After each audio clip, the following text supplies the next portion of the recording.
हरे कृष्णा। आप सभी भक्तों पर श्री कृष्ण भगवान की कृपा सदा सर्वदा बनी रहे। भक्तों, आज का दिन कोई साधारण दिन नहीं।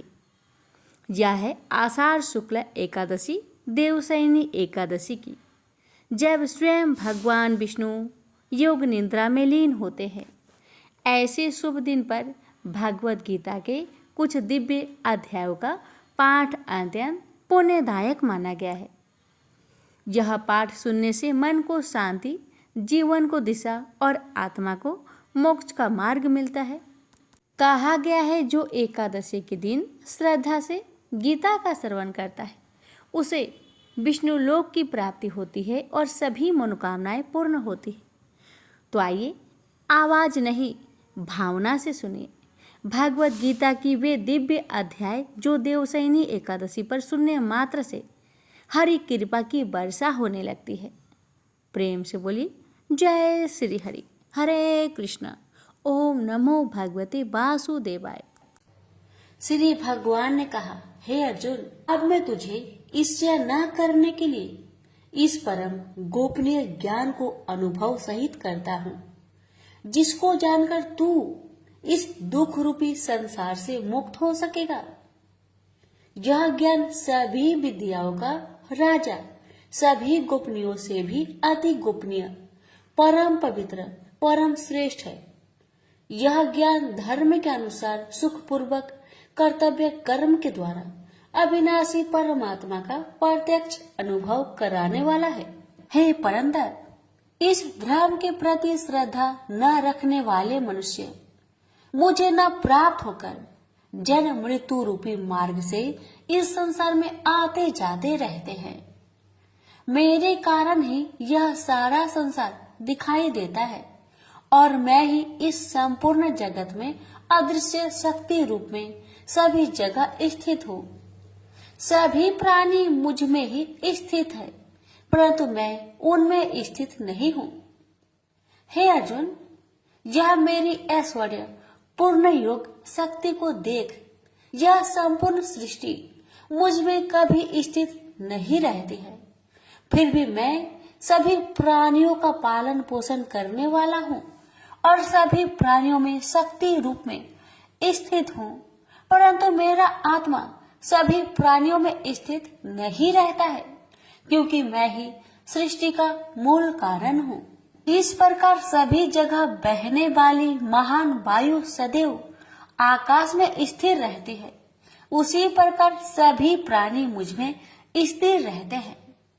हे कुंती पुत्र, कल्प के अंत में सभी प्राणी मेरे प्रकृतिक में प्रवेश करके विलीन हो जाते हैं और अगले कल्प के आरंभ में उनको अपनी इच्छा शक्ति से फिर उत्पन्न करता हूँ।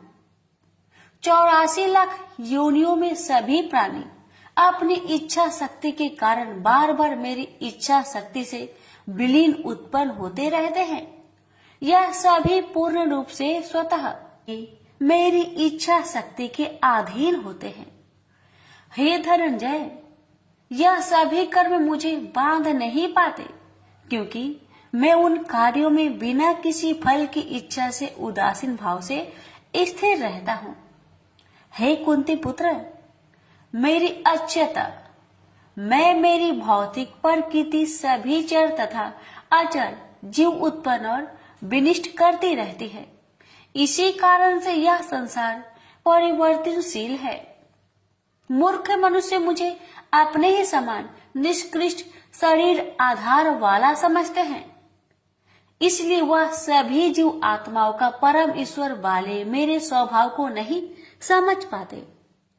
ऐसे मनुष्य कभी न पूर्ण होने वाली आशा में, कभी न पूर्ण होने वाले कर्मों में और कभी न प्राप्त होने वाले ज्ञान में विशेष रूप से मोहग्रस्त हुए मेरी मोहने वाली भौतिक प्रकृति की ओर आकर्षित होकर निश्चित रूप से राक्षसी वृत्ति और असुरी स्वभाव धारण किए रहते हैं। हे पृथा पुत्र, मोह से मुक्त हुए महापुरुष देवीय स्वभाव को धारण करके मेरी शरण ग्रहण करते हैं और मुझको सभी जीव आत्माओं का उद्यम जानकर अनन्य भाव से मुझ अविनाशी का स्मरण करते हैं। ऐसे महापुरुष दृढ़ संकल्प से प्रयत्न करके निरंतर मेरे नाम और महिमा का गुणगान करते हैं और सदैव मेरी पूजा में स्थिर होकर मुझे बार बार प्रणाम करते हुए मेरी पूजा करते हैं। कुछ मनुष्य ज्ञान के अनुशीलन द्वारा यज्ञ करके, कुछ मनुष्य मुझे एक ही तत्व जानकर, कुछ मनुष्य अलग अलग तत्व जानकर अनेक विधियों से निश्चित रूप से मेरे विश्व स्वरूप की पूजा करते हैं। हे अर्जुन, मैं ही वैदिक कर्म कांड को करने वाला हूँ, मैं ही यज्ञ हूँ, मैं ही पितरों को दिए जाने वाला तर्पण हूँ, मैं ही जड़ी बूटी रूप में औषधि हूँ, मैं ही मंत्र हूँ, मैं ही घृत हूँ, मैं ही अग्नि हूँ और मैं ही हवन में दी जाने वाली आहुति हूँ। इस संपूर्ण ब्रह्मांड का मैं ही पालन करने वाला पिता हूँ, मैं ही उत्पन्न करने वाली माता हूँ, मैं ही मूल स्रोत दादा हूँ, मैं ही इसे धारण करने वाला हूँ, मैं ही पवित्र करने वाला ओमकार सबसे जानने योग्य हूँ, मैं ही ऋग्वेद, सामवेद और यजुर्वेद हूँ, मैं ही सभी प्राप्त होने वाला परम लक्ष्य हूँ, मैं ही सभी का भरण पोषण करने वाला हूँ, मैं ही सभी का स्वामी हूँ, मैं ही सभी के अच्छे बुरे कर्मों को देखने वाला हूँ, मैं ही सभी का परम धाम हूँ, मैं ही सभी की शरण स्थली हूँ, मैं ही सभी से प्रेम करने वाला घनिष्ठ मित्र हूँ, मैं ही सृष्टि को उत्पन्न करने वाला हूँ, मैं ही सृष्टि के संहार करने वाला हूँ, मैं ही सभी का स्थिर आधार हूँ, मैं ही सभी को आश्रय देने वाला हूँ और मैं ही सभी का अविनाशी कारण हूँ। हे अर्जुन, मैं ही सूर्य रूप में तपकर जल को भाप रूप में रोककर बारिश रूप में उत्पन्न करता हूँ, मैं ही निश्चित रूप से अमर तत्व हूँ, मैं ही मृत तत्व हूँ, मैं ही सत्य रूप में सत्य हूँ और मैं ही असत्य रूप में पदार्थ हूँ। जो मनुष्य तीनों वेदों के अनुसार यज्ञों के द्वारा मेरी पूजा करके सभी पापों से पवित्र होकर सोमरस को पीने वाले के स्वर्ग लोकों की प्राप्ति के लिए प्रार्थना करते हैं, वह मनुष्य अपने पुण्य के फल स्वर्ग इंद्र लोक में जन्म को प्राप्त होकर स्वर्ग में देवी देवताओं वाले सुखों को भोगते हैं। वह जीव आत्मा उस विशाल स्वर्ग लोक के सुखों का भोग करके पुण्य फलों के समाप्त होने पर इस मृत्यु लोक में पुनः जन्म को प्राप्त होते हैं। इस प्रकार तीनों वेदों के सिद्धांतों का पालन करके सांसारिक सुख की कामना वाले मनुष्य बार बार जन्म और मृत्यु को प्राप्त होते हैं। जो मनुष्य एकमात्र मुझे लक्ष्य मानकर अनन्य भाव से मेरी स्मरण करते हुए कर्तव्य कर्म द्वारा पूजा करते हैं, जो सदैव निरंतर मेरी भक्ति में लीन रहता है, उस मनुष्य की सभी आवश्यकताएं और सुरक्षा की जिम्मेदारी मैं स्वयं निभाता हूँ। हे कुंती पुत्र, जो भी मनुष्य श्रद्धा पूर्वक भक्ति भाव से अन्य देवी देवताओं को पूजा करते हैं, वह भी निश्चित रूप से मेरी ही पूजा करते हैं, किंतु उनका वह पूजा करना अज्ञानता पूर्ण मेरी प्राप्ति की विधि से अलग त्रुटि पूर्ण होता है। मैं ही निश्चित रूप से समस्त यागों का भोग करने वाला हूँ और मैं ही स्वामी हूँ, परंतु वह मनुष्य मेरी वास्तविक रूप को तत्व से नहीं जानते, इसलिए वह कामनाओं के अनुसार पूर्ण जन्म को प्राप्त होते हैं। जो मनुष्य देवताओं की पूजा करते हैं वह देवताओं को प्राप्त होते हैं, जो अपने पूर्वजों की पूजा करते हैं वह पूर्वजों को प्राप्त होते हैं, जो भूतों की पूजा करते हैं वह उन भूतों के कुल को प्राप्त होते हैं, परंतु जो मनुष्य मेरी पूजा करते हैं वह मुझे ही प्राप्त होते हैं। जो मनुष्य एक पत्ता, एक फूल, एक फल, थोड़ा सा जल और कुछ भी निष्काम भक्ति भाव से अर्पित करता है, उस शुद्ध भक्त का निष्काम भक्ति भाव से अर्पित किया हुआ सभी कुछ मैं स्वीकार करता हूँ। हे कुंती पुत्र, तू जो भी कर्म करता है, जो भी खाता है, जो भी हवन करता है, जो भी दान देता है और जो भी तपस्या करता है, उस सभी को मुझे समर्पित करते हुए कर। इस प्रकार तू समस्त अच्छे और बुरे कर्मों के फलों के बंधन से मुक्त हो जाएगा और मन से सभी सांसारिक कर्मों को त्याग कर मन को परमात्मा में स्थिर करके विशेष रूप से मुक्त होकर मुझे ही प्राप्त होगा।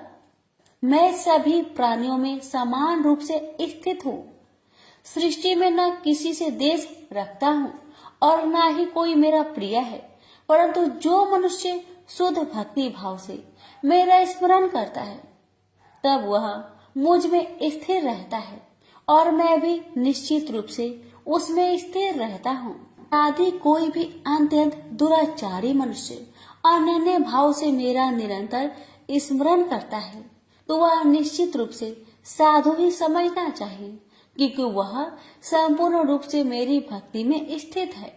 हे अर्जुन, वह शीघ्र ही मन से शुद्ध होकर धर्म का आचरण करता हुआ चिर अस्थायी परम शांति को प्राप्त होता है। इसलिए तू निश्चित होकर घोषित कर दे कि मेरा भक्त कभी नष्ट नहीं होता। हे पृथा पुत्र, स्त्री, वैश्य, शूद्र, अन्य किसी भी निम्न योनि में उत्पन्न होने वाले मनुष्य हो, वह भी मेरी शरण ग्रहण करके मेरी परम धाम को ही प्राप्त होते हैं। तो फिर पुण्य आत्मा ब्राह्मणों, भक्तों और राजश्री क्षत्रियों का तो कहना ही क्या। इसलिए तू क्षण में नष्ट होने वाले दुख से भरे हुए इस जीवन में निरंतर मेरा ही स्मरण कर। हे अर्जुन, तू मुझ में ही मन को स्थिर कर, मेरा ही भक्त बन, मेरी ही पूजा कर और मुझे ही प्रणाम कर। इस प्रकार अपने मन को मुझ परमात्मा में पूर्ण स्वरूप से स्थिर करके मेरी शरण होकर तू निश्चित रूप से मुझे ही प्राप्त होगा। इस प्रकार उपनिषद, ब्रह्म विद्या तथा योग शास्त्र रूप श्रीमद् भागवत गीता के श्री कृष्ण अर्जुन संवाद में राज विद्या योग नाम का 9वां अध्याय संपूर्ण हुआ। प्रेम से बोलिए श्री कृष्ण भगवान की जय। आप सुनेंगे 9वां अध्याय का महात्म्य। श्री नारायण जी बोले, हे लक्ष्मी जी, दक्षिण देश में एक भाव सुशर्मा नामक क्षुद्र रहता था। वह बड़ा पापी और मांस मदिरा भक्षी था। एक दिन मदिरा पीने से उसकी देह छूट गई और मरकर प्रेत हुआ। वृक्ष पर बैठ गया। एक ब्राह्मण भी उसी नगर में रहता था। दिन को भिक्षा मांगकर स्त्री को लाकर देता। नारी उसकी कलहनी थी। समय पाकर उन दोनों ने प्राण त्यागे और वह दोनों मरकर प्रेत हुए और वह भी उस वृक्ष के तले में आकर रहे। कुछ काल व्यतीत हुआ। तब एक दिन उसकी नारी पिचासनी ने कहा, पुरुष पिचास, तुमको कुछ पिछले जन्म की खबर है? तब पिचास ने कहा, तूने पिछले जन्म में क्या साधना की थी जिससे तुझे खबर है? तब उस पिचास ने कहा, मैंने पिछले जन्म में एक ब्राह्मण से आध्यात्मिक कर्म सुना था। तब फिर पिचासनी ने कहा, तूने और कौन सी साधना की थी तथा वह ब्राह्मण कौन था और वह आध्यात्मिक कर्म कौन सा है जिसके सुनने से तुझे पिछले जन्म की खबर है? पिचास ने कहा, मैंने और कुछ पुण्य किया, केवल गीता जी का श्लोक श्रवण किया। उसका प्रयोजन यह है कि एक समय अर्जुन ने श्री कृष्ण से 3 बातें पूछी थी जो गीता जी की 9वें अध्याय में लिखी है। वह तीनों बातें पिचासनी ने पिचास से श्रवण करी। इन बातों के सुनते ही एक और प्रेत उस वृक्ष से निकला। उसने कहा, अरे पिचासनी, यह 3 बातें फिर से कहो जो अभी सुना रही थी। पिचासनी ने कहा, तू कौन है? मैं तुझे नहीं जानती। मैं अपने पति से पूछती हूँ वह कर्म कौन था जिससे पिछले जन्म की बातें याद रही। तब उसके पति ने पुनः तीनों बातें सुनाई जिनके सुनते ही वह तीनों प्रेत योनि से छूटकर देव देही धारण कर विमानों पर बैठकर बैकुंठ को गए। श्री भगवान जी बोले, हे लक्ष्मी, यह 9वें अध्याय का महात्मा है। प्रेम से बोलिए लक्ष्मी नारायण की जय। कृष्ण भगवान बोले, हे महाबाहो, मेरी और भी कल्याण कारण वचन सुनो। तुम पर मेरी अत्यंत प्रीति है, अतएव तुम्हारे कल्याण के लिए मैं कहता हूँ। मेरी उत्पत्ति का हाल न तो देवता ही जानते हैं और न महर्षि लोग। मैं ही देवों और महर्षियों का आदि कारण हूँ। जो मुझे अनजन्म अनादि और सब लोगों का ईश्वर मानते हैं, वे सब मोह रहित है। उनके पाप नष्ट हो जाते हैं। बुद्धिमान, क्षमा, सत्य, दम्भ, सम, सुख, दुख, जन्म मरण, भय अभय, अहिंसा, ममता, संताप, तप, दान, यश, अपयश इत्यादि जो अनेक प्रकार के भाव हैं, वे सब मुझसे उत्पन्न होते हैं। 7 महर्षि और उनसे पहले 4 मनुष्य मेरे मन से उत्पन्न हुए। जो मनुष्य मेरी इस विभूति को भली भांति जानते हैं, वे निश्चय योग से सिद्ध होते हैं। इसमें संदेह नहीं, यह जानकर कि मैं ही सबको उत्पन्न करता हूँ और मुझी से सबकी प्रवृत्ति होती है। विवेकी प्राणी मेरी उपासना करते हैं। वे मुझी में चित्त और प्राण को लगाकर एक दूसरे को समझाते हुए भजन करते तथा सदा संतुष्ट और सुखी रहते हैं। चित्त को सावधान करके प्रीति पूर्वक भजन करने वाले को मैं ऐसा बुद्धि योग देता हूँ जिससे वे मुझे प्राप्त कर लेते हैं। उन पर अनुग्रह करके मैं उनकी बुद्धि में स्थित हो देदीप्यमान ज्ञान देता हूँ। अर्जुन ने कहा, आप परम ब्रह्मा हो, परम धाम हो, परम मित्र, अचल और दिव्य पुरुष हो, आदि देव हो, अनजन्मा हो, सन्यासी हो। तुमको सब ऋषि, देव ऋषि, नारद, अमित, देवज्ञ और व्यास भी ऐसा कह गए और स्वयं में वह तुम भी कह रहे हो। हे केशव, जो तुमने मुझसे कहा है सो सब सत्य मानता हूँ। हे भगवान, देवता और दानव इन दोनों ने ही तुम्हारे रूप को नहीं जाना है। सब चीजों के उत्पन्न करने वाले भूतेश, हे देव, हे जगतपते, हे पुरुषोत्तम, आप स्वयं ही अपने को जानते हैं। अतः आप अपनी गत दिव्य विभूतियों का हाल पूर्णतया वर्णन कीजिए, जिनके द्वारा आप इन सब लोगों में व्याप्त हो रहे हैं। चिंतन करता हुआ भी मैं आपको किस प्रकार से जान सकता हूँ? आपका ध्यान किन किन भावों से करना उचित है? हे जनार्दन, कृपया अपनी माया और विभूतियों को विस्तार से कहिए। अमृत रूपी आपकी इस वाणी को सुनने से मेरा मन तृप्त नहीं होता। श्री कृष्ण बोले, मेरा विस्तार तो अनंत है, तो भी मुख्य मुख्य विभूतियों को मैं तुम्हें सुनाता हूँ। गुणकेश, समस्त भूतों के अंत कारण में रहने वाला आत्मा मैं ही हूँ। मैं ही उनका आदि मध्य अंत हूँ। मैं ही आदित्य में विष्णु, प्रकाश को मैं अनेक किरणों से भूषित सूर्य, मरुद गणों में मरीच, नक्षत्रों में चंद्रमा मैं ही हूँ। मैं वेदों में सामवेद, देवों में विष्णु, इंद्रियों में मन और धृत मात्र में चैतन्य मैं ही हूँ। रुद्रों में शिव, यज्ञों में कुबेर, अष्ट वस्तुओं में अग्नि और पर्वतों में सिमरु मैं ही हूँ। हे पार्थ, पुरोहितों में बृहस्पति, सेनापतियों में स्कंद और जलाशयों में समुद्र मैं ही हूँ। मैं महर्षियों में भृगुबानी हूँ, अक्षरों में ओंकार, यज्ञों में जप, यज्ञों और स्वथवारों में हिमालय मैं ही हूँ।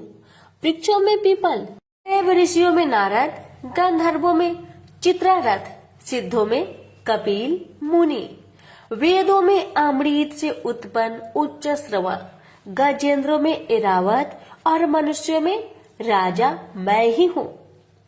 धातुओं में वज्र, गौओं में कामधेनु, प्रजा की उत्पत्ति करने वालों में कामदेव और सर्पों में वासुकी मैं ही हूँ। नागों में शेषनाग, जलचरों में वरुण, पितरों में आर्यमा और शासन करने वालों में यमराज मैं ही हूँ। शुद्ध करने वालों में वायु, शस्त्रधारियों में राम, नदियों में गंगा मैं ही हूँ। हे अर्जुन, मैं सब प्राणियों का आदि अंत, विद्याओं में आध्यात्म विद्या और वाद विवादों में वाद मैं ही हूँ। अक्षरों में ओमकार में दंड, अक्षय कोक और 4 मुख वाला ब्रह्म भी मैं ही हूँ। सबको हरने वाली मृत्यु, भविष्य में होने वाले पदार्थों की उत्पत्ति, स्त्रियों में कृति, लक्ष्मी, वाणी, स्मृति, मेधा, धृति और क्षमा मैं ही हूँ। साम वेद में ब्रह्म सत्साम, छंदों में गायत्री, मासों में मार्गशीर्ष और ऋतुओं में बसंत मैं ही हूँ। यादवों में वासुदेव, पांडवों में अर्जुन, मुनियों में व्यास और कवियों में शुक्र मैं ही हूँ। दमन करने वालों में दंड, जय चाहने वालों में नीति, गुहा पदार्थों में मौन तथा ज्ञानियों में ज्ञान मैं ही हूँ। और हे अर्जुन, भूत भाव का जो बीज है वह भी मैं ही हूँ। मेरे अतिरिक्त चराचर भूत कुछ भी नहीं है। ये परंतप दिव्य विभूतियों का अंत नहीं है। विभूतियों का विस्तार मैंने संक्षेप में कहा है। जो वस्तु ऐश्वर्यवान, शोभ्यमान और यशवान है, उन्हें मेरे ही तेज के अंश से उत्पन्न हुआ जानो। यही जानो कि मैं अपने एक ही अंश से इस संपूर्ण जगत में व्यापक हूँ।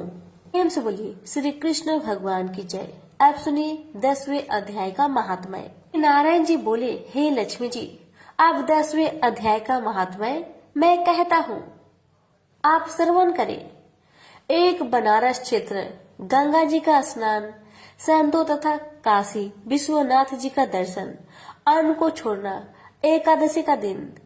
हे स्वामी, इसने ऐसा क्या पुण्य किया था जिससे इसको यह गति प्राप्त हुई? शिव जी बोले, हे श्रृंगी, एक दिन यह ब्राह्मण विश्वेश्वर महादेव जी के दर्शन को जा रहा था। मार्ग में धूप की गर्मी के कारण एक समय कैलाश पर्वत पर पार्वती और हम बैठे हुए थे। एक हंस मेरे दर्शन को आया। वह हंस ब्रह्मा का वाहन था। ब्रह्मलोक से मान सरोवर को जाता था। उस सरोवर में सुंदर कमल के फूल थे। वह हंस एक कमल को लागने लगा। उसकी परछाई कमल पर पड़ी तो वह हंस श्याम वर्ण हो आकाश से गिर पड़ा। तब उसी समय उस मार्ग में मेरा एक गण आया। हंस को गिरा देख गण ने कहा, हे स्वामी, वह हंस आपके दर्शन को आया था, सो श्याम वर्ण हो गया। इसका क्या कारण है? ऐसा क्यों हुआ? हंस ने कहा, मैं आपके दर्शन को आ रहा था। मान सरोवर में कमल के फूल खिले हुए थे, उसको लांघ कर आया। उससे मेरी देह श्याम वर्ण हो गई और आकाश से गिर पड़ा। कारण जानता नहीं क्या हुआ।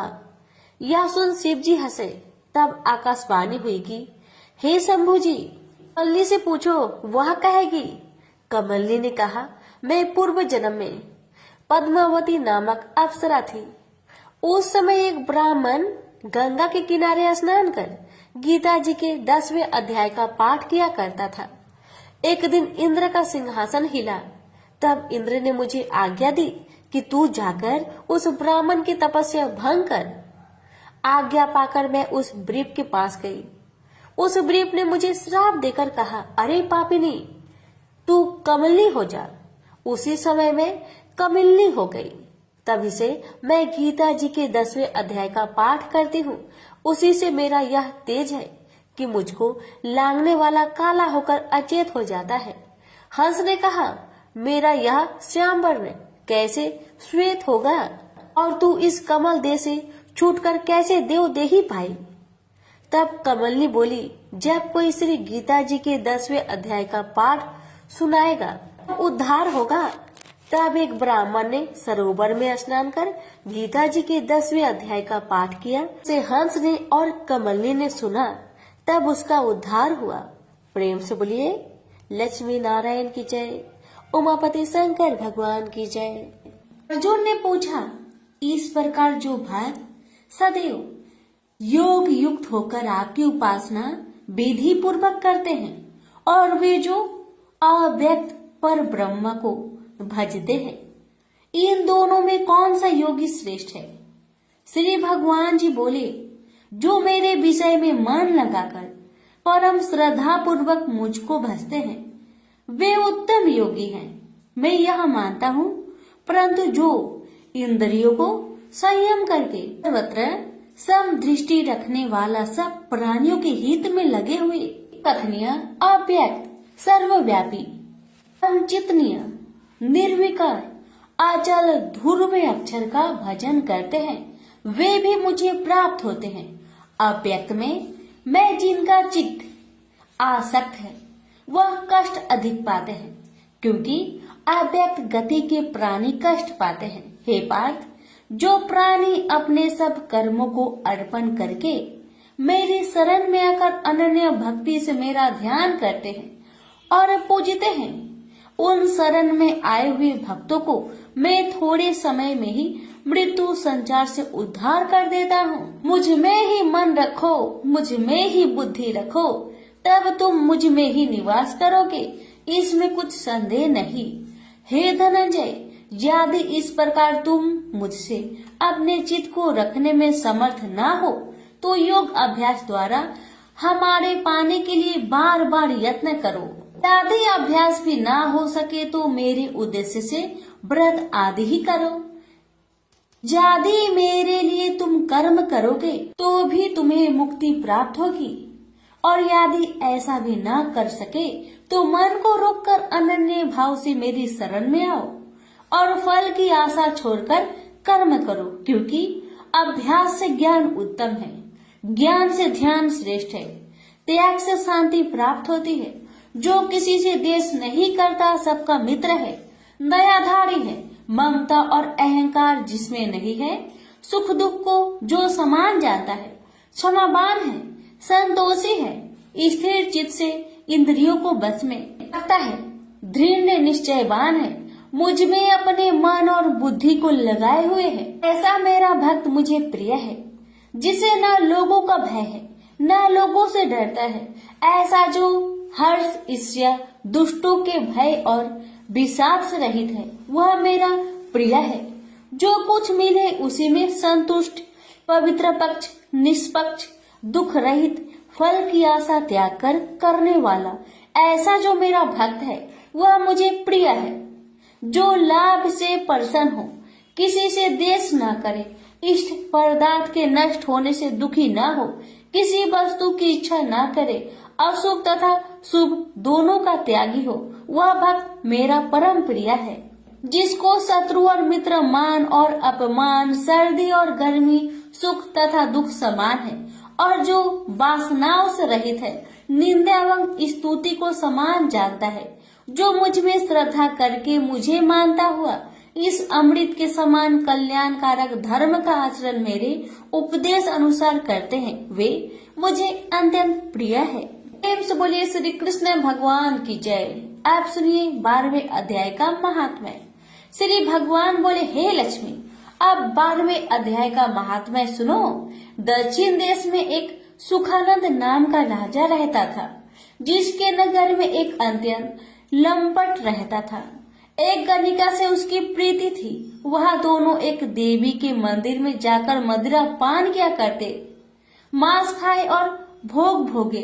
और जो कोई पूछे तुम यहाँ क्या करते हो, तो कहते हम यहाँ रहकर देवी की सेवा करते हैं, ऐसे झूठ कह देते। उसी मंदिर में एक ब्राह्मण देवी की सेवा करता था। एक दिन उस ब्राह्मण ने देवी की स्तुति की। देवी प्रसन्न होकर बोली, वर मांग, जो मांगेगा सो दूंगी। उसने धन संतान का सुख मांगा।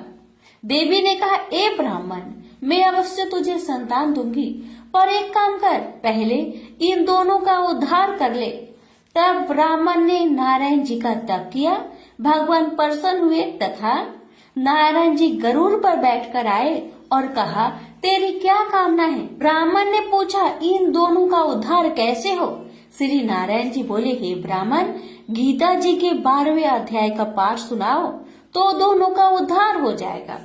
तब उन दोनों ब्रीफ ने भगवान की स्तुति कर धन्यवाद दिया।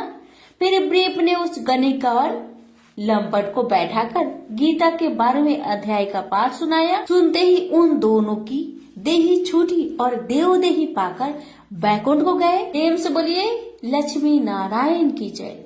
भगवान बोले, हे लक्ष्मी, संसार अश्वत्थ पीपल के समान है, जिसकी पुरुष रूप जड़ ऊपर है, चराचर शाखा नीचे है, वेद इसके पत्ते हैं। जो यह जानता है वही वेद का ज्ञाता है। इसकी शाखा ऊपर नीचे फैली हुई है।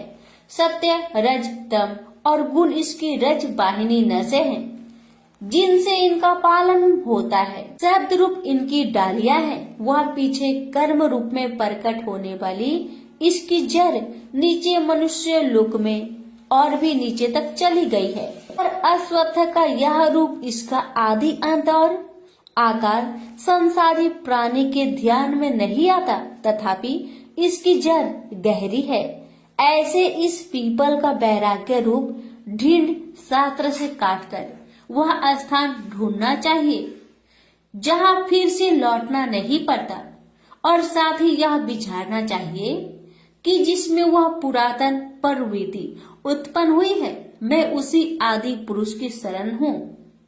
अहंकार और मोह रहित, संग दोष को जीतने वाले, आत्मज्ञान से निरत, सब कामनाओं से दूर, सुख दुख नामक दंड पदार्थों से युक्त ऐसे ज्ञानी पुरुष शाश्वत पद को पाते हैं। जैसे सूर्य, चंद्र या अग्नि प्रकाशित नहीं करते, वहाँ मेरा परम धाम है, वहाँ जाकर लौटना नहीं होता।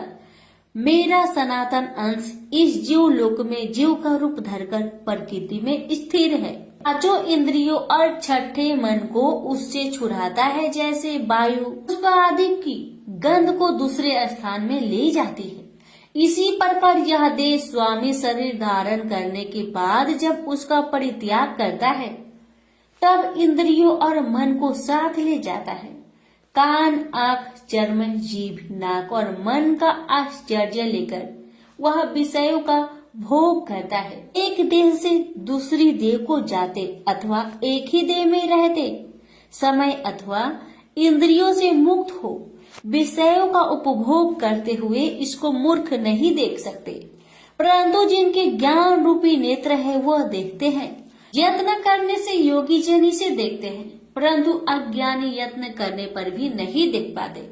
जो तेज सूर्य, चंद्र और अग्नि में वर्तमान है और जगत को प्रकाशित करता है, उसे मेरा ही तेज जानो। मैं पृथ्वी में प्रवेश कर अपने तेज से समस्त भूतों को धारण करता हूँ, और इसमें भरा हुआ चंद्रमा बनकर मैं ही सब औषधियों का पोषण करता हूँ। मैं जठर अग्नि होकर सब प्राणियों की देह में प्रविष्ट हूँ, और प्राण वायु आपान वायु से संयुक्त होकर चारों प्रकार भक्ष्य, भोज्य, चोष्य, लेह से भोजन किए हुए प्राणियों के अन्न को पचाता हूँ। संसार में क्षर और अक्षर दो पुरुष है। जितने नाशवान प्राणी हैं वो क्षर कहलाते हैं और स्थिर चैतन्य को अक्षर कहते हैं। मैं अक्षर और क्षर में उत्कृष्ट हूँ। इसी कारण से लोक और वेद में जो पुरुषोत्तम के रूप को जानता है वह सब कुछ जानता है और सर्व भाव से मेरा ही स्मरण करता है। प्रेम से बोलिए श्री कृष्ण भगवान की जय। सुनिए 15वें अध्याय का महात्म्य। उत्तर प्रदेश में एक नरसिंह नामक राजा था और सुभंग नामक मंत्री था। राजा को मंत्री पर बड़ा भरोसा था। मंत्री के मन में कपट था। मंत्री चाहता था राजा को मारकर यह राज्य मैं ही करूं। इस तरह कुछ काल व्यतीत हुआ। एक दिन राजा नौकर चाकरों सहित सो रहा था। तब मंत्री राजा को सारे नौकरों सहित मारकर राज्य करने लगा। कुछ काल व्यतीत हुआ, तब वह भी मर गया। धर्मराज के पास दूध बांध कर ले गए। धर्मराज बोला, हे यमदूतो, यह बड़ा पापी है, इसको नरक में डालो। हे लक्ष्मी, इस प्रकार कई नरक भोगकर धर्मराज की आज्ञा से घोड़े की योनि में आया। सिंघल द्वीप में जन्मते घोड़ा हुआ। एक सौदागर ने बहुत से घोड़े को मोल लिया और वह घोड़ा खरीदकर अपने देश को चला। चलते चलते अपने देश में आया। तब वहां के राजा ने सुना कि अमुक सौदागर बहुत से घोड़े ले आया है। तब राजा ने उसे बुलाया और कई घोड़े खरीदे, उस घोड़े को भी खरीदा। जब उस घोड़े ने राजा को देख उसने सिर फेर लिया। यह देख राजा बोला, क्या बात है जो घोड़े ने सिर फेरा है? राजा ने पंडित को बुलाकर पूछा कि इस घोड़े ने हमें देखकर सिर क्यों फेरा, इसका क्या कारण है? पंडित ने कहा, राजन, इस घोड़े ने तुमको सिर नवाया है। राजा ने कहा, यह बात नहीं है। कई दिन पीछे राजा शिकार खेलने को उसी घोड़े पर सवारी करके गया। वह घोड़ा बहुत तेज चलता था। राजा शिकार खेलता खेलता बहुत दूर चला गया।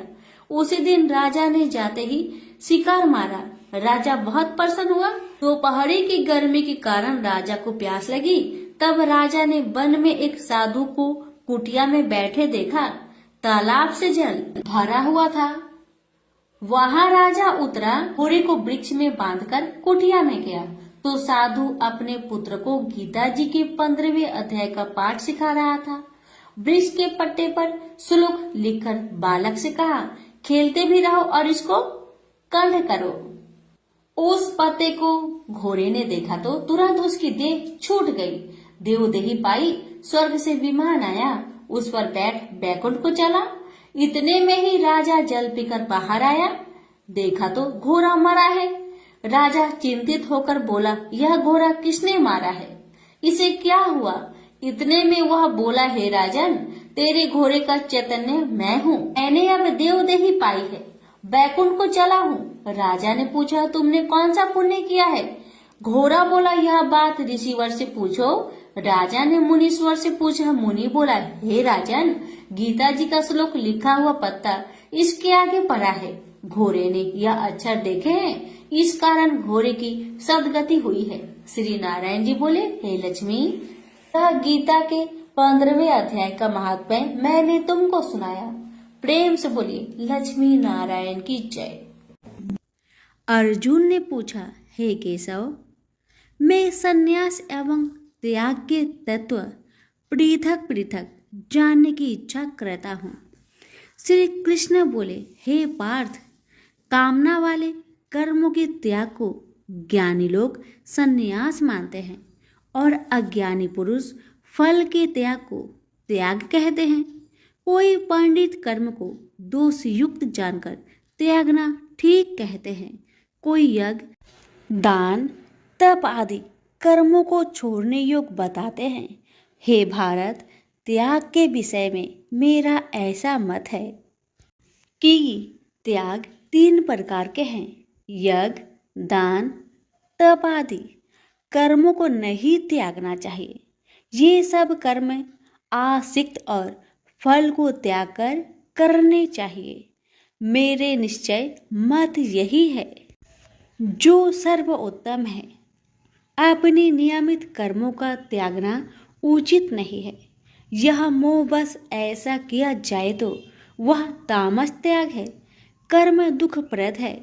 यह विचार कर एवं शरीर के कलेश के भय से जो त्याग करता है उसे त्याग का फल नहीं मिलता। यह राजस त्याग कहलाता है। हे अर्जुन, अपना नियमित कर्म अवश्य करने योग्य है। फल तथा आसक्त को त्याग कर जो कर्म किया जाता है वह सात्विक कर्म है। जो दुखदायक कर्म से द्वेष नहीं करता तथा सुखदायक कर्म से प्रीति नहीं करता वह त्यागी, सत्यशील, बुद्धिमान तथा मुक्ति की योग्य है। देहधारी संपूर्ण कर्मों का त्याग नहीं कर सकता। कर्म का फल त्याग कर कर्म करने वाला त्यागी है। कर्मफल 3 प्रकार के हैं, अनिष्ट, इष्ट एवं मित्र। जो त्याग नहीं करते उनको ये मरने के बाद मिलते हैं और त्यागियों को नहीं मिलते। हे महाबाहो, संपूर्ण कर्मों की सिद्धि के लिए 5 प्रकार सांख्य शास्त्र में कहे हैं, उनको सुनो। शरीर कर्ता, साधन, पृथक पृथक चेष्टाएं और देव शरीर, वाणी एवं मन से जो भला बुरा कार्य किया जाता है उसके ये 5 कारण हैं। वह दुर्मति कुछ नहीं जानता जिसको यह अहंकार नहीं है कि मैं करता हूँ, और जिसकी बुद्धि कर्मों में लिप्त नहीं है वह मनुष्य प्राणियों को मारकर भी उनको नहीं मारता और उनमें नहीं बंधता। ज्ञान, गृह और ज्ञाता ये 3 ही कर्मों के प्रेरक है। कारण, कर्म और कर्ता ये 3 कर्म के साधन हैं। सांख्य शास्त्र में ज्ञान, कर्म और कर्ता ये सत्वादिक गुण के भेद 3 प्रकार के हैं। इनको भी सुनो। जब भिन्न भिन्न प्राणियों में एक अविनाशी अविभक्त सत्ता जो दिखता है वह ज्ञान सात्विक कहलाता है। जिस ज्ञान से प्राणियों में नाना प्रकार की सत्ता दिखाई देती है उसको राजस ज्ञान जानो। ऐसा ज्ञान जिसके बिना कारण और सर्वार्थ के जाने एक ही कार्य में लगा रहे वह अल्प और तामस है। फल की इच्छा ना करके जो नित्य कर्म संग देश को त्याग कर किया जाता है, जो फल की इच्छा एवं अहंकार से बड़े यत्न से किया जाता है वह राजस कर्म है। जो कर्म परिमाण धन का खर्च दूसरे की पीड़ा और अपना पुरुषार्थ न जानकर मोहबस किया जाता है वह तामस कर्म कहलाता है। संग से रहित अहंकार, धैर्य और उत्साह युक्त सिद्ध व असिद्धि में समान रहता है वह सात्विक कर्म कहलाता है। गुण की तरह बुद्धि और धर्म के इनके भी 3 भेद है, सुनो। जो बुद्धि पर वृत्ति, निवृत्ति, कर्तव्य, अकर्तव्य, भय, अभय और बंधन मोक्ष को जानता है वह सात्विकी है। हे पार्थ, जिससे धर्म अधर्म और कर्तव्य अकर्तव्य का ठीक निश्चय नहीं होता वह राजसी है। जिस अज्ञान से ढकी बुद्धि करके मनुष्य अधर्म को धर्म मानता है वह तामसी है। जो कथा प्रसंग से फल की इच्छा करता है, जो धर्म अर्थ काम को धारण करता है वह राजसी वृत्ति है। जो मूर्ख, निंद्रा, भय, शोक, विषाद एवं मद को नहीं त्यागता वह तामसी वृत्ति है। अब 3 प्रकार के सुखों को सुनो। जिसका योगाभ्यास में चित रहता है उसके दुख का अंत हो जाता है। सुख सात्विक है। आरंभ में विष के समान और अंत में अमृत के तुल्य होता है। सुख आरंभ में अमृत तुल्य, अंत में विष के तुल्य विषयों और इंद्रियों के संयोग से होता है। उसे राजसी सुख कहते हैं। जो सुख आदि और अंत दोनों में मनुष्य को मोह में फंसाता है और जो आलस्य तथा प्रमोद से उत्पन्न होता है वह तामस सुख है।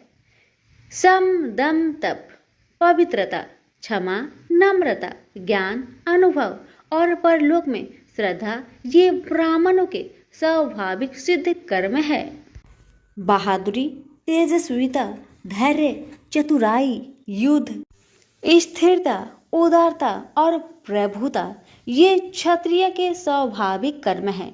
खेती, गोरक्षा स्वाभाविक कर्म है। जो लोग अपने अपने गुणों और प्रवृत्तियों के अनुसार कर्म करते हैं उनको सिद्धि प्राप्त होती है, और जिसने सब जगत का विस्तार किया है उस ईश्वर को अपने कार्य के द्वारा आराधना करके मनुष्य सिद्धि को पाता है। दूसरे उत्तम कर्म से अपना निज कर्म ही श्रेष्ठ है। सर्वत्र आसक्त को छोड़ने वाला आत्मा, जीतने वाला इच्छा रहित मनुष्य संन्यास के द्वारा सर्व कर्म निवृत्ति रूप परम सिद्धि को पाता है। वह फिर कैसे ब्रह्म को प्राप्त होता है? सो मुझसे सुनो, यही इस ज्ञान की परानिष्ठा है। शुद्ध बुद्धि से युक्त होकर धृति द्वारा इस मन को बस में लगाकर शब्द आदि विषयों को छोड़कर राग देश से रहित होकर एकांत में रहने वाला, मीताहारी, वाणी और मन को जीतने वाला, नित्य ध्यान युक्त और वैराग्य, अहंकार, बल, घमंड, काम, क्रोध तथा परिग्रह छोड़कर ममताहीन और शांत मनुष्य ब्रह्म भाव के योग होता है। व्रत को प्राप्त हुआ पुरुष दत्तचित होकर सुख व अभिलाषा को नहीं करता है। जीवन मात्र में समदर्शी होकर मुझ में परम भक्ति पाता है। इस प्रकार ज्ञानी सदैव मुझ में निवास करने वाले सब कर्मों को भोग करता हुआ मेरे अनुग्रह से अविनाशी सनातन मोक्षप्रद को प्राप्त होता है। तत्पश्चात तत्व से मुझे जानकर फिर मन मुझ में ही प्रवेश करता है। सावधानी से अपना मन मुझ में स्थिर कर और सब कर्मों को मुझ में अर्पण कर बुद्धि योग के आश्रय से निरंतर अपने चित्त को मुझ में लगाओ। मेरे में चित्त लगाकर मेरी कृपा से दुर्गम कष्टों से तर जाओगे। यदि अहंकार से मेरी बात सुनोगे तो नष्ट हो जाओगे। यदि अहंकार का आश्रय लेकर युद्ध नहीं करूंगा ऐसा मानते हो तो यह तुम्हारा निश्चय झूठा है, क्योंकि स्वभाव तुम्हें युद्ध करवाएगा। हे कौतन्य, जिस कर्म को तू अब मोह से करना चाहता है उसे अपने स्वाभाविक कर्म से बंधा हुआ बेबस होकर करेगा। हे अर्जुन, जीवों के हृदय में स्थिर ईश्वर उनको माया से भ्रमा रहा है, मानो सब यंत्र पर चढ़े हैं। हे भारत, सब भावों में उसी की कृपा से परम शांति एवं मुक्ति को पाओगे। यह गूढ़ ज्ञान मैंने तुमसे कहा है, इसे भली भांति विचार कर जैसा चाहते हो वैसा ही करो। अब तू सबसे गूढ़ वचन भी सुन, क्योंकि तू मेरा परम मित्र है, इसलिए मैं तेरे हित ही कहूँगा। मेरे में मन लगाओ, मेरे ही भक्त हो, मेरे ही यज्ञ करो और मेरा ही नाम जपो। सब धर्मों को छोड़कर मेरी शरण में आओ, मैं तुम्हें सब पापों से छुड़ा दूंगा। यह मेरा रहस्य ऐसे पुरुष जो तप ना करता हो, मेरा भक्त ना हो, कभी भी नहीं कहना चाहिए। जो इस परम गुप्त ज्ञान को मेरे भक्तों में प्रकट करेगा वही मेरी परम भक्ति को पाकर अंत में निश्चय ही मुझ में लीन हो जाएगा। इस धर्म संवाद को जो कोई पढ़ेगा उसे मैं समझूंगा कि उसने ज्ञान यज्ञ से मेरी पूजा की है। जो श्रद्धावान पुरुष दोष ढूंढे बिना इसको सुनेगा वह भी मुक्त होकर पुण्य आत्माओं को मिलने वाले शुभ लोक को प्राप्त होगा। हे पार्थ, तुमने एकाग्रचित्त से मेरे कहे हुए उपदेश को सुना या नहीं? हे धनंजय, तुम्हारा अज्ञान से उत्पन्न हुआ मोह नष्ट हुआ या नहीं? अर्जुन ने कहा, हे भगवान, आपकी कृपा से मेरा मोह नष्ट हो गया और स्मृति जागृत हुई है। अब मैं निसंदेह आपकी आज्ञा पर स्थिर हूँ और जैसा आपने कहा है मैं वैसा ही करूँगा। संजय बोले, हे धृतराष्ट्र, मैंने महात्मा वासुदेव और अर्जुन का यह प्रेरणा देने वाला अद्भुत संवाद सुनाया। व्यास जी की कृपा से साक्षात योगेश्वर श्री कृष्ण जी के मुख से इस परम गुहा संवाद को मैंने सुना। हे राजन, श्री कृष्ण और अर्जुन के इस अद्भुत पुण्य कारक संवाद को स्मरण करके मन बार बार प्रसन्न होता है। श्री कृष्ण भगवान के उस अद्भुत रूप को स्मरण करके मुझे बड़ा ही विस्मय होता है। हे राजन, मैं बारंबार प्रसन्न होता हूँ। मेरी ऐसा धारणा है कि जहाँ योगेश्वर भगवान श्री कृष्ण हैं और जहाँ पार्थ जैसा धनुर्धर है वही राजलक्ष्मी, विजय, ऐश्वर्य और अटल नीति है। सभी प्रेम से बोलिए श्री कृष्ण भगवान की जय हो। सुनिए 18वें अध्याय का महात्म्य। श्री भगवान जी बोले, हे लक्ष्मी, अब 18वें अध्याय का महात्म्य सुन। जैसे सब नदियों में गंगा जी, गौ में कपिला, कामधेनु और ऋषियों में नारद श्रेष्ठ है, उसी तरह गीता जी के सब अध्यायों में 18वां अध्याय श्रेष्ठ है। एक समय सेमरु पर्वत पर देवलोक में इंद्र अपनी सभा लगाए बड़ी प्रसन्नता में बैठे थे। उर्वशी नृत्य कर रही थी। इतने में एक चतुर्भुज रूप जीव को पार्षद ले आए। और इंद्र को वह बहुत अखरे। उस तेजस्वी को बैठा तो दिया, किंतु अपने गुरु बृहस्पति जी से कहा, हे गुरुदेव, आप त्रिकालदर्शी हो, देखो इसने ऐसा कौन सा पुण्य किया है जिससे यह इंद्र आसन का अधिकारी हुआ। मेरे जाने तो इसने तीर्थ व्रत या दान कोई नहीं किया, शिवालय व ठाकुर मंदिर नहीं बनवाया, तालाब नहीं खुदवाया। यह सब बातें बृहस्पति जी ने भगवान से कही। तब भगवान ने बृहस्पति जी से कहा कि इसके मन में तो भोगों की वासना थी, परंतु यह गीता जी के 18वें अध्याय का नित्य पाठ करता था। इससे जब इसने अपनी देह को त्यागी, तब मैंने आज्ञा करी, हे पार्षदों, तुम इसको पहले ले जाकर इंद्र लोक के सुख भोगवाओ। जब इसका मनोरथ पूर्ण हो जाए, तब मेरी सायुज्य मुक्ति को पहुंचा दो। सो तुम जाकर भोगों की सामग्री इकट्ठी कर दो। तब इंद्र आदि सब देवताओं ने आकर भोगों की सब वस्तु एकत्र कर दी और कहा, पहले तुम इंद्र लोक के सुखों को भोगो। बहुत काल तक इंद्रपुरी के सुख भोग कर फिर भगवान की कृपा से सामुज्य मुक्ति पाकर बैकुंठ का अधिकारी हुआ। श्री नारायण जी बोले कि हे लक्ष्मी, यह 18वें अध्याय का महात्मा है। गंगा, गीता, गायत्री, कलयुग में यह तीनों मुक्ति की दाता है। प्रेम से बोलिए लक्ष्मी नारायण की जय। प्यारे भक्तों, आज मैं आप सभी को सुनाने जा रही हूँ श्री शिव महापुराण की कथा। एकादशी व्रत में श्री शिव महापुराण सुनने के भी बहुत लाभ होते हैं। एकादशी व्रत में शिव महापुराण की कथा सुनने से व्यक्ति के पापों का नाश होता है और मोक्ष की प्राप्ति भी हो सकती है। प्यारे भक्तों, शिव महापुराण में भगवान शिव के अद्भुत लीलाओं और गुणों का वर्णन होता है, जिससे भक्तों को भगवान शिव की विशेष कृपा मिलती है। प्यारे भक्तों, एकादशी के दिन शिव महापुराण का श्रवण करने से घर में सुख, समृद्धि और शांति का वास होता है। यह व्रत और महापुराण सुनने से मनोबल मजबूत होता है, जिससे व्यक्ति कठिनाइयों का सामना आसानी से कर पाता है। तो आइए प्यारे भक्तों, अपने और अपने पूरे परिवार की मंगल कामना को करते हुए इस पावन कथा का रसपान करते हैं। प्रेम से बोलिए हर हर महादेव, लक्ष्मीपति विष्णु भगवान की जय। एक समय की बात है, त्रिपुरारी भुजंगधारी श्री काशीपति महादेव जी जगन माता पार्वती के साथ पर्सन रूप में विराजमान थे। जग माता ने उनसे अनुरोध किया, भगवान कोई कथा कहिए।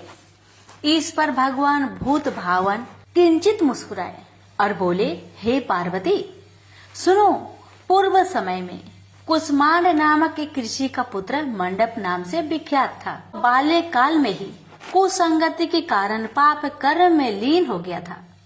अतः उसकी निंदित कथाओं को सुनकर उसके पिता, माता, भाई आदि सभी संबंधियों ने उसको अपने से अलग कर दिया। वह पूर्व जन्म के कर्मों के कारण किसी का कहना नहीं मान रहा था। उसकी आदतें यहाँ तक की खराब हो गई कि वह साधु, महात्मा, सत्पुरुषों एवं देवी देवताओं तक की निंदा करने लगा। युवा होने पर वह दूसरी स्त्रियों के प्रेम में फंस गया। प्रेम के बस में होकर वह औरों के द्रव आदि की चोरी में भी लीन हो गया। उसके दो घनिष्ठ मित्र थे, एक था नापित, दूसरा था पटहारा।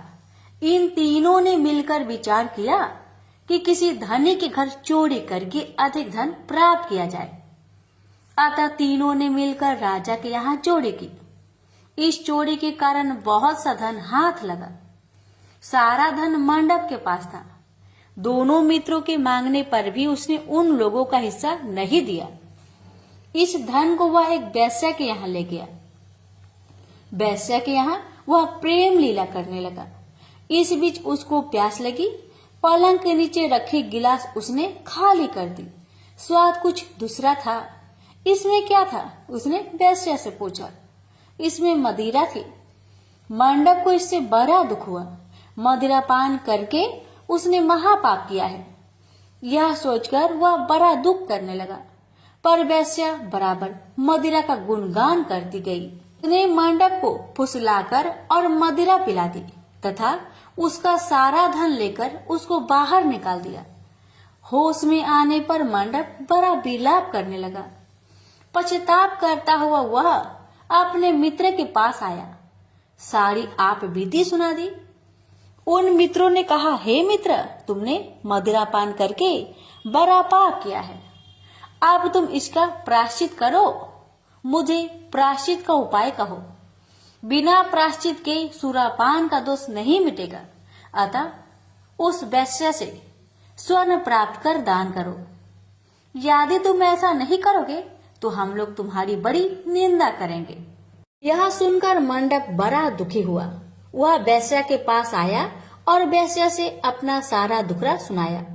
उसने वैश्या से स्वर्ण की मांग की। इस पर वैश्या बड़ी बिगड़ी और बोली, तुमने जो धन दिया है अब उसकी मांग मत करो। वैश्याएं कभी मिला हुआ धन वापस नहीं करती। क्या तुमको इस साधारण नियम का ज्ञान नहीं है? इस पर मंडप गिड़गिड़ाने लगा, पर वैश्या का हृदय पर इसका जरा भी असर न हुआ। उसने अन्य वैश्याओं को बुला लिया। सब मिलकर उसकी भर्त्सना करने लगी। कई ने तो उसको धमकी भी दे दी, हे पार्वती। इस प्रकार मंडप बहुत अपमानित होकर वहां से निकाल दिया गया। मंडप विलाप करता हुआ अपने पिता के घर की ओर चला। उसके दोनों मित्र पीछे लग गए। जब मंडप पिता के सामने आया तो दोनों मित्रों ने उसका हाथ पकड़ लिया। बोले, मंडप, हम लोगों ने मिलकर राजा के यहाँ चोरी की है, पर तुमने हम लोगों का अंश नहीं दिया है। तुम हम लोगों का अंश दो। यह बात सुनकर कुष्मांड मुनि बहुत दुखी हुए और बोले, इस अधम से तुम लोगों की मैत्री कैसे हो गई? मंडप के मित्रों ने कहा, हे मुने, इसे भाभी ही समझिए, पर न्याय की बात तो यह है कि आपका पुत्र हमारा अंश नहीं दे रहा है। यह सारा धन लेकर एक वैश्या के यहाँ चला गया। उसने सारा धन ले लिया। वह वैश्या वाद विवाद में बड़ी चतुर है। वह धन वापस नहीं करेगी। अतः आप हमारा धन दिलवाइए, अन्यथा हम राज दरबार में गुहार करेंगे। इस पर कुष्मांड मुनि ने अपने पुत्र का हाथ पकड़ लिया। मुनि ने कहा, चलो मैं स्वयं राजा के पास चलता हूँ। न्याय प्रिय और धर्मात्मा राजा के दंड से पाप का नाश हो जाता है। पाप का प्रायश्चित न करने पर नरक यातना भोगनी पड़ती है। इस पर मंडप के मित्रों ने कहा, हे मुने, आप अपने पुत्र को हमारे हवाले कर दे। राज दरबार में आपका जाना ठीक नहीं है। हम लोग इससे निपट लेंगे। इस पर मुनि श्रेष्ठ ने कहा, हे अधम पुत्र, तुम इन लोगों के साथ जाकर राजदंड भोगकर प्रायश्चित करो। तुमने जो किया है बहुत बुरा किया है। आज से तुम मेरे पुत्र नहीं हो और मैं भी तुम्हारा कोई नहीं। जब तक तुम प्रायश्चित करके नहीं आओगे मैं तुम्हारा मुख नहीं देख सकता। मंडप के मित्र मंडप को अपने साथ ले गए। दूर एक घने जंगल में ले जाकर पहले तो उसकी खूब भर्त्सना की, फिर बाद में उसको पीटना शुरू किया। बेहद पीटने के कारण मंडप बेहोश होकर गिर पड़ा। उसके मित्रों ने समझा कि वह मर गया, अतः उसको मरा हुआ जानकर उसके मित्रगण उसे वहीं छोड़कर चले गए। कुछ देर बाद मंडप को चेत आया तो वह विलाप करता हुआ एक और को चल पड़ा। उसके दोनों मित्र एक मंदिर में रात भर भूखे प्यासे टिके रहे और प्रायश्चित करते रहे। प्रातः वे दोनों उसे देखने के लिए गए कि उसके शरीर की अब क्या गति है। वहां मंडप को न पा उन दोनों को बड़ा आश्चर्य हुआ। फिर तो वे समझ गए कि मंडप मरा नहीं है, वह जीवित है और कहीं चला गया है। उस दिन शिव महात्म्य को जानने वाले लोग पंचकोशात्मक लिंग की प्रदक्षिणा कर रहे थे। मंडप भी उन लोगों के साथ हो गया। यात्रीगण कद्रमेश्वर के समीप रहे। मंडप ने भी वहां रहकर सारी रात जागरण किया। सब यात्रियों ने उसको साधु मान लिया और वह इस बात को भी मान गए कि वह परम शिव कुष्मांड का पुत्र मंडप है। मंडप शिव व्रतधारी परम शिव साधु के रूप में मान लिया गया। मंडप ने शंकर प्रतिमा के समक्ष नृत्य और भजन प्रारंभ कर दिया। सज्जनों ने उसकी भक्ति देखकर उसका बड़ा आदर किया। मंडप भी सत्संग से परम भक्ति भाव वाला हो गया। अब उसको ज्ञान हो गया कि शिव भक्ति के प्रताप से ही उसका इतना आदर हो रहा है। वह सबका प्रिय हो गया। साथ ही भोजन, धन्य धान्य, श्रद्धा भी मिल रही है। मंडप चंडिका देवी के मंदिर में आया। वहां काशी के धार्मिक सज्जनों द्वारा भीम चंडी की पूजा हो रही थी। मंडप का वहां बड़ा आदर किया गया। रात्रि में मंडप ने क्षेत्र महात्म्य कहा और सुना। इसके बाद शिव भक्तों और विष्णु भक्तों ने मिलकर कीर्तन किया। मंडप ने इस नित्य कीर्तन में प्रमुख भाग लिया। इससे प्रसन्न हो सबने मंडप की भूरी भूरी प्रशंसा की। इस प्रकार मंडप का मन शिव में लग गया। हे पार्वती, इस प्रकार मंडप मेरे क्षेत्र की प्रदक्षिणा करने लगा। ब्रह्म हत्या, सुरापान और चौड़े कर्म आदि पापों से छुटकारा पाने के लिए मेरी स्तुति करने लगा। इस प्रकार की आराधना से वह सारे पापों से मुक्त हो गया। देहली विनायक में आकर मंडप जीवा की लोलुपता से मुक्त होकर केवल शिव शिव का उच्चारण करने लगा। उसकी साधना और भक्ति भाव को देखकर सर्वत्र उसका बड़ा आदर और मान सम्मान होने लगा। हे पार्वती, मंडप ने अन्न जल सब त्याग दिया और बार बार बिलाप कर कहने लगा कि ब्राह्मण शरीरधारी होकर भी मैंने स्वर्ण की चोरी की, साध्वी माता को ठगा, वेश्यागमन, सूरापान किया, ब्राह्मण शब्द का हनन किया। पश्चाताप से मंडप विहल हो गया। हे देवी, मंडप के मन में यह विचार आया कि मेरे क्षेत्र की प्रदक्षिणा करने से वह सारे पापों से मुक्त हो जाएगा। अतः वह काशी काशी शिव शंकर शिव शिव की रट लगाकर अपने पापों का प्रायश्चित करता हुआ मेरे क्षेत्र की परिक्रमा करने लगा। रामेश्वर लिंग में आकर उसने स्नान पूजन किया, सोमनाथ का पूजन किया, सीता और लक्ष्मण के साथ श्री राम जी का पूजन किया। पूजन और भक्ति भाव देखकर सर्वत्र उसकी प्रशंसा हुई। मंडप ने अन्न जल त्याग दिया था। तदनंतर वृषभ ध्वज में आकर स्नान देव पूजन किया। प्रातः काल वरुणा संगम में स्नान किया। मुझे पूछता हुआ वह मेरे मंदिर आया। उसने आकर बड़ा दान पुण्य किया। संतोष मंडप ने साष्टांग प्रणाम किया। वह अनेक महात्मा उपस्थित थे। हे पार्वती, मंडप सबके आगे हाथ जोड़कर खड़ा हो गया और पूछने लगा, हे महात्माओं, मैंने बड़े बड़े पाप किए हैं। आप लोग कृपया यह बतलाइए कि इन पापों से मेरा छुटकारा किस प्रकार होगा। सभी महात्माओं ने कहा, हे मंडप, तुम शिव शक्ति केशव के भक्त हो गए हो। पंचक्रोशमात्मक लिंग प्रदक्षिणा से और शिव कीर्तन से तुम्हारे सारे पाप नष्ट हो गए हैं। इस प्रकार सुन मंडप ने कहा, हे सदस्य गणों, पिताजी ने तो मुझको घर से निकाल दिया है। अब मैं अपने घर कैसे जाऊं और हे मुनि श्रेष्ठों, पिता को कैसे अपना मुख दिखलाऊं। इस पर सबने कहा, अब तुम्हारे सारे पापों का प्रायश्चित हो गया है, तुम सहर्ष घर जा सकते हो। हे पार्वती, इस प्रकार मंडप अपने पिता के घर के सामने आया और शिव शिव शंभो शंभो महादेव महादेव का उच्चारण करने लगा। स्वर सुनकर कुष्मांड मुनि ने अपनी पत्नी से कहा, हे प्रिय, देखो तो कौन द्वार पर शिव का उच्चारण करता हुआ हमें परम सुख दे रहा है। शिव नाम की अमृत वर्षा कौन कर रहा है।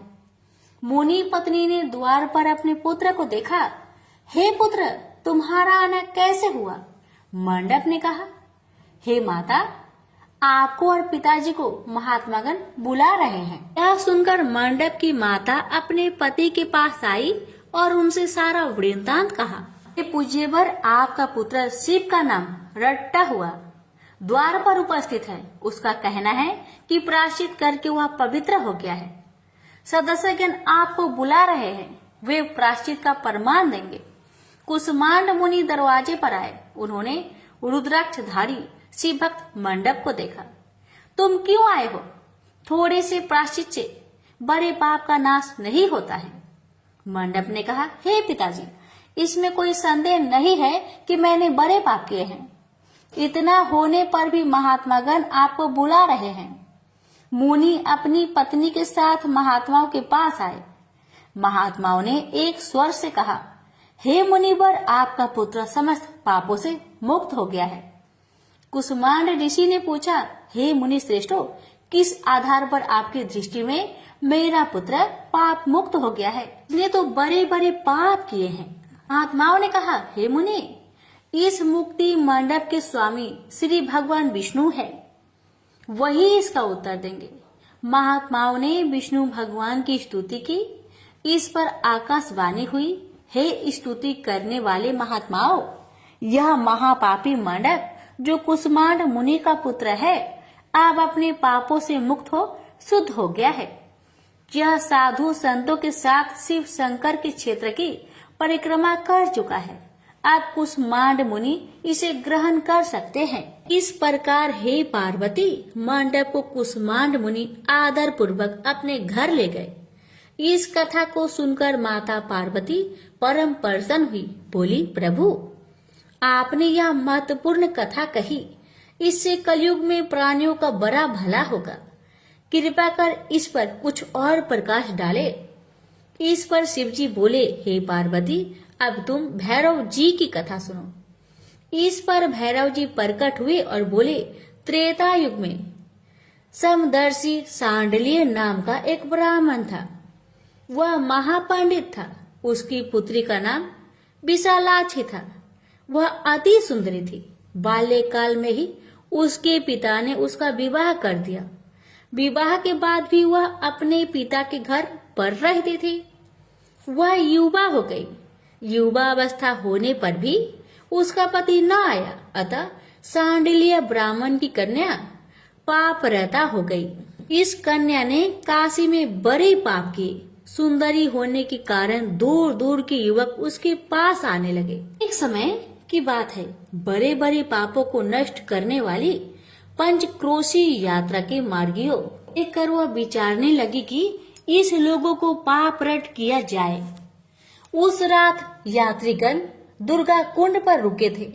विशालाक्षी धन के लोभ से वहां गई। वहां भजन कीर्तन का स्वयं रचाया। यात्री उसका भक्ति भाव देखकर प्रसन्न हुए और उसे वैष्णवी समझ बड़ा दान पुण्य किए।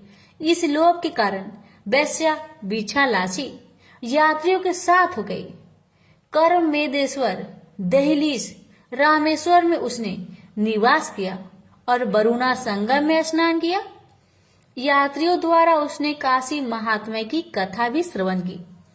इस सत्संग समागम से विशालाक्षी की आंखें खुल गई। उसने अपने पर बड़ा पश्चाताप किया। यात्रियों का सारा धन उसने लौटा दिया और पाप से अलग होने का निर्णय कर लिया। उसने महात्माओं से पूछा, हे देवताओं, मैं बड़ी पापिनी हूँ, कृपया मेरी मुक्ति का उपाय कहिए। इस पर महात्माओं ने कहा, देवी, तुम धन्य हो, तुमको पापों से भय नहीं करना चाहिए। तुमने काशी क्षेत्र की प्रदक्षिणा की है, अब तुम हमारे साथ प्रदक्षिणा जारी रखो। विशालाक्षी ने उपयुक्त वचनों पर विश्वास किया। वह महात्माओं के साथ हो गई। 5वें दिन सभी यात्री वृषभ खंड में रहे। वह भी उन्हीं के साथ रहे। सभी ने वरुणा संगम में स्नान किया और आदि केशव का पूजन किया। विशालाक्षी मुक्ति मंडप में आई। उसने बड़े भक्ति भाव से शिव शंकर की पूजा की। इस प्रकार विशालाक्षी सभी पापों से मुक्त हो गई। उसके पिता सांडल्य ने बड़े आदर के साथ उसे अपने घर में स्थान दिया। वह इस प्रकार पवित्र हो गई। भैरव जी बोले, हे पार्वती, यह काशी क्षेत्र का महात्मा है। इसे पढ़ने सुनने सुनाने से सबका कल्याण होता है। प्रेम से बोलिए हर हर महादेव। माता पार्वती की जय। भैरवनाथ की जय।